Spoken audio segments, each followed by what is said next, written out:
al comenzar esto y vamos a hablar un poco de Hayek, ¿no? Entonces vamos a dedicar las dos clases que vienen a Hayek, ¿ok?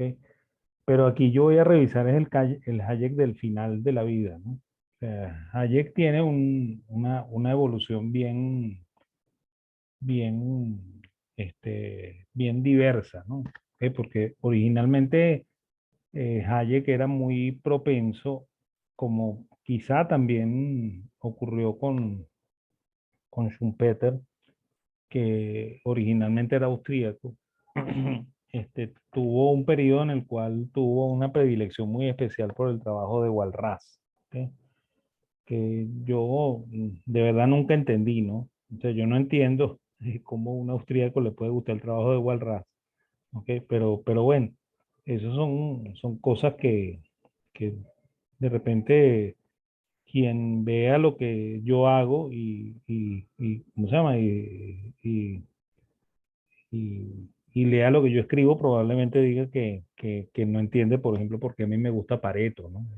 Este, eh, yo creo que yo tengo una predilección por Pareto porque creo que Pareto es más sincero que Walras, ¿no? ¿Ok? Pero bueno, no sé, de repente es un prejuicio mío y tanto Hayek como Schumpeter tienen razón en su predilección por, por, o sea, por Walras, ¿no? De hecho, los primeros trabajos de Hayek reflejan un poco eso y también esa idea del equilibrio que tiene Hayek es está muy atada al pensamiento de Walras, ¿no? ¿Ok? Pero ya al final, nosotros la semana que viene vamos a desarrollar un poco el conflicto entre Hayek y Keynes, ¿ok? Y bueno, pero en la clase de hoy voy a trabajar una cosa que ocurre después del conflicto, ¿no? O sea, que es la búsqueda de tratar de entender cuál es la realidad económica para, para, para este personaje Hayek, ¿no? O sea, y bueno, eso quizás está muy bien reflejado en tres artículos. Uno de esos artículos es el uso del conocimiento en la sociedad, que es del año 45, ¿ok? El otro artículo es el significado de la competencia, de meaning of competition, ¿ok? Y el otro artículo es ¿cómo se llama? La teoría de los fenómenos complejos, ¿no? Que probablemente sean esos tres los que marcan de verdad lo que ya Hayek hacia el final de su vida piensa de la economía, ¿ok? Eh, este, cuando está peleando con Keynes, está todavía influido por el pensamiento de Walras, ¿ok? Y bueno, y añade a eso su conocimiento austríaco, ¿no? Pero eso lo vamos a ver la semana que viene. ¿Ok? Hoy nos vamos a centrar un poco en esto, ¿ok? Que ya es lo que efectivamente nos dejó Hayek como pensador económico, ¿no? O sea, Hayek se plantea por primera vez este tema en el uso del conocimiento en la sociedad del 45, eso ya es posterior al lío con Keynes. El lío con Keynes ocurre en el 32, ¿ok? 31-32, ¿ok? Y se remata en el 35, ¿ok? Con el artículo de Strafa, ¿ok? De Sraffa, perdón, y en el año 45 ya Hayek está este, meditando en torno a la economía, y entonces él dice que el problema económico no es un problema de asignación de recursos como normalmente los economistas no lo planteamos, ¿ok? Y bueno, y además de eso dice que hay una tendencia a simplificar las decisiones y automatizarlas y solo proceder a revisar cuando ocurre algún cambio, ¿no? ¿Ok? Eso es lo que los economistas conductuales critican de los economistas y dicen que los economistas somos irracionales porque, eh, primero porque supuestamente el ser humano actúa como dice Hayek aquí, ¿no? O sea, como si fuese un autómata, ¿ok? En el sentido de que una vez que descubre una posibilidad de ganancia, ¿ok? Entonces el individuo repite ¿cómo se llama? Ese comportamiento porque sabe que ese comportamiento es exitoso, pues. Pero eso no dice que es un individuo racional, sino más bien todo lo contrario. Dice que es un individuo racional porque efectivamente consiguió una forma de obtener ganancias, por lo cual no se lo piensa mucho después que ocurre la ganancia y solamente lo repiensa cuando ocurre un evento, ¿ok?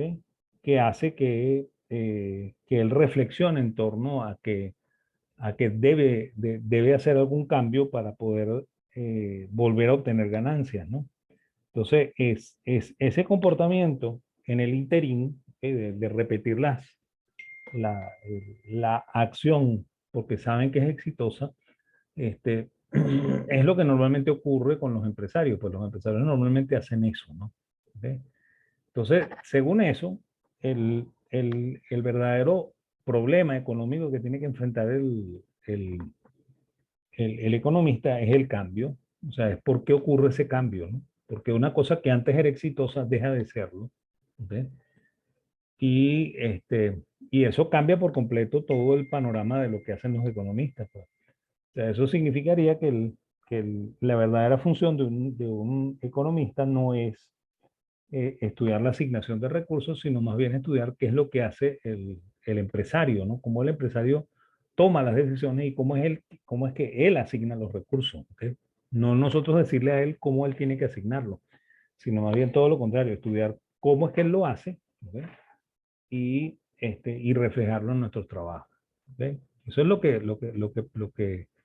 que ocurre, ¿no? Y entonces ahí, en ese mismo trabajo, él descubre que el sistema de precios es el que nos da las informaciones que necesitamos para tomar las decisiones, ¿ok?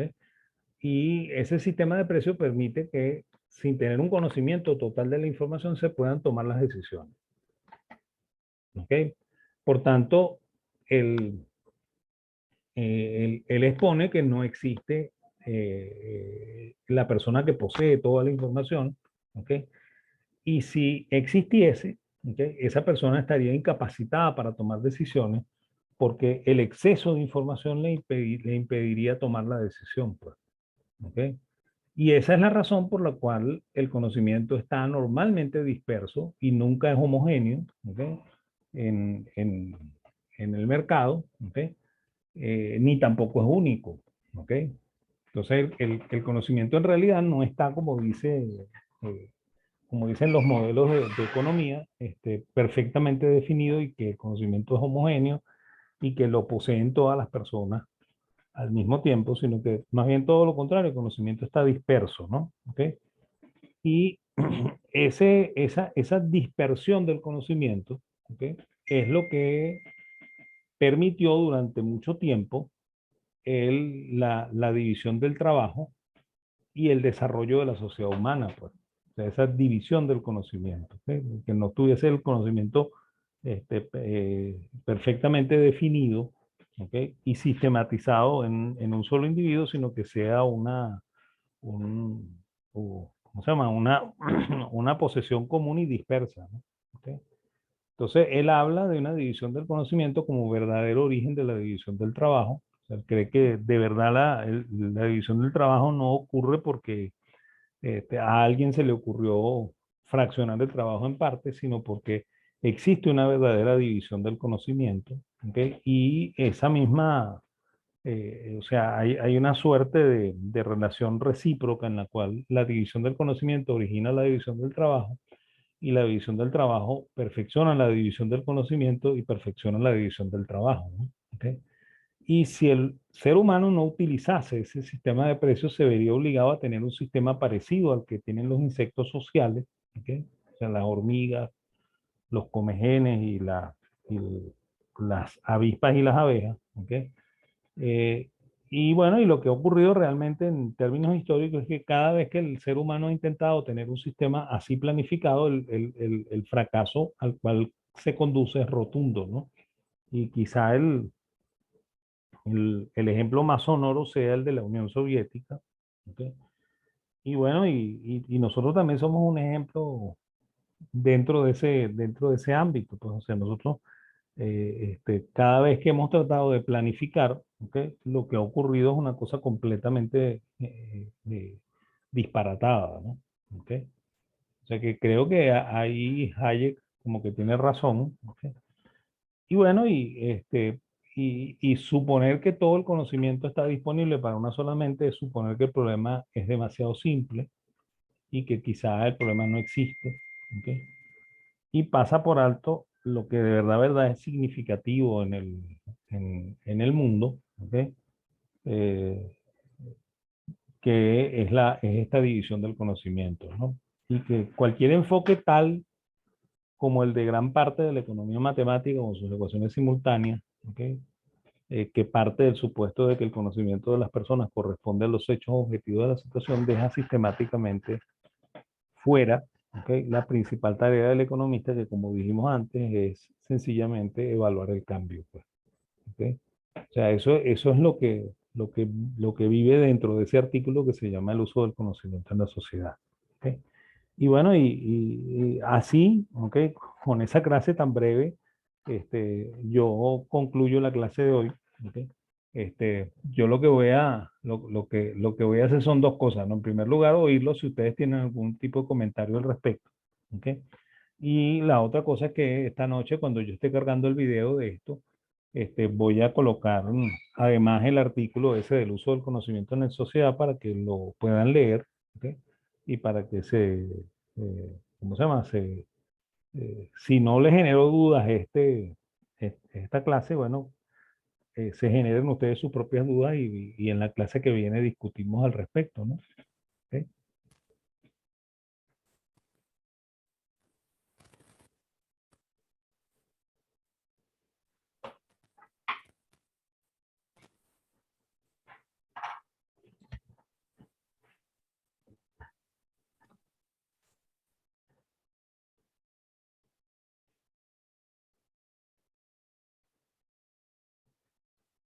Yo soy todo oído para lo que quieran preguntar, ¿ok?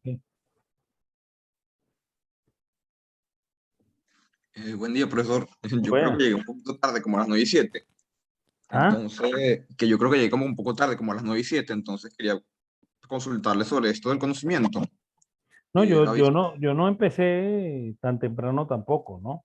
Ok. fuerte de conocimiento de procesos de una parte, o sea, la división, una parte cuando son procesos que la otra no, como cuando hablamos de información asimétrica o va más allá de eso.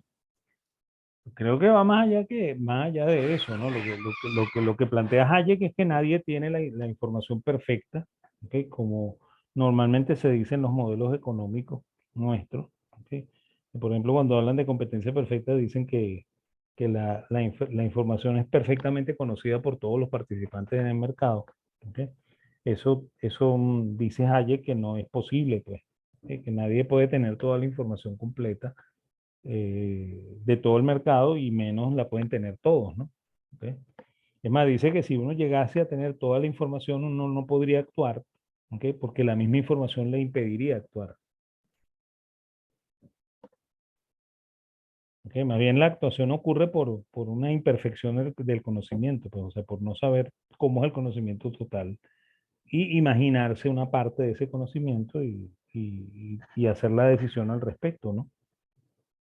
Entonces, este conocimiento incluiría la típica información, por ejemplo, de los precios o de las preferencias, pero no, o sea, a nivel productivo no nos metemos con los procesos, la ciencia y esas cuestiones, o también se incluyen allí. Incluiría todo. ¿Ok? Ah, vale. Por eso que él dice al final, en la conclusión, que no, o sea, que si el ser humano pudiera, eh, eh, o sea, si el ser humano pretendiera hacer una planificación perfecta, entonces trataría de funcionar como si fuesen los animales comunitarios, o sea, como las hormigas, como los comejenes, como las abejas, ¿ok? Y bueno, eso no es posible, ¿no? Y que de hecho cuando lo ha intentado el ser humano, que es el caso de los países que llevan el socialismo al extremo, ¿ok? Eso ha terminado en un rotundo fracaso, ¿no? ¿ok? Porque sencillamente el ser humano no funciona así. ¿Ok?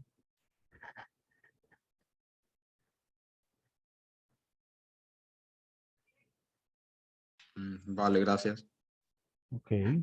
Yo igualito les voy a poner el artículo, ¿no? El artículo es muy interesante, ¿no? Y eso sí, les voy a recomendar que lo lean varias veces, ¿ok? Porque el, este, el tema es tan sencillamente explicado por Hayek que uno no lo pasa como si fuese una lectura de cualquier comentario en un periódico y no le hace caso, ¿no? Pero el artículo tiene profundas razones, ¿no?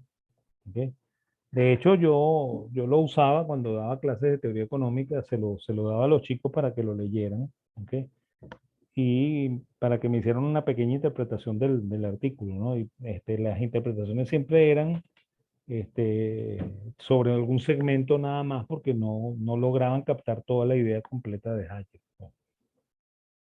¿Ok?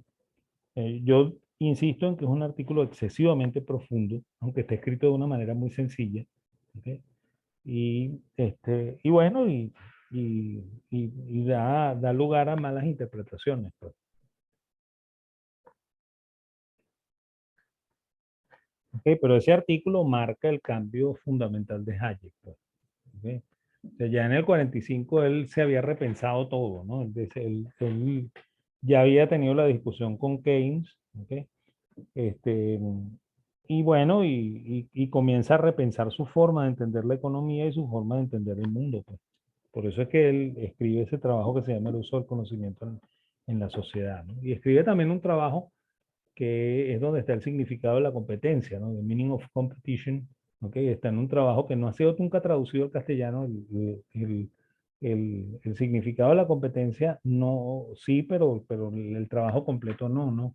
Que es, el trabajo se llama individualismo y conocimiento, ¿ok?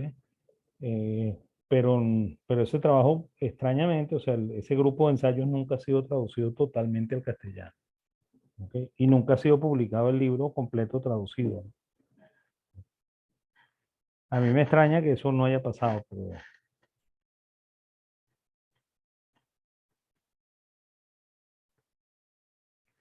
pero bueno, igual, de todas maneras, les pongo el artículo esta noche y pongo el video para que lo vuelvan a oír a ver qué les parece. ¿Ok?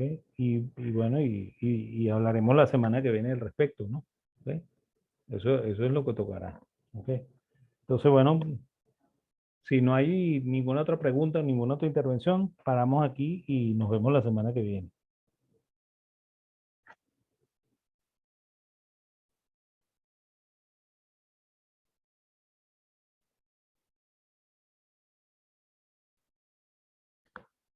Todo claro, profe. Muchas gracias. Ok, Un buen día.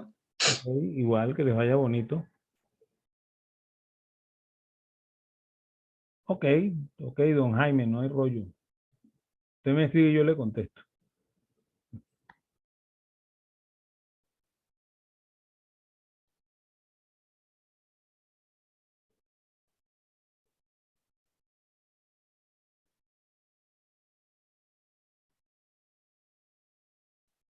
Ok, bueno, que les vaya bonito, pues.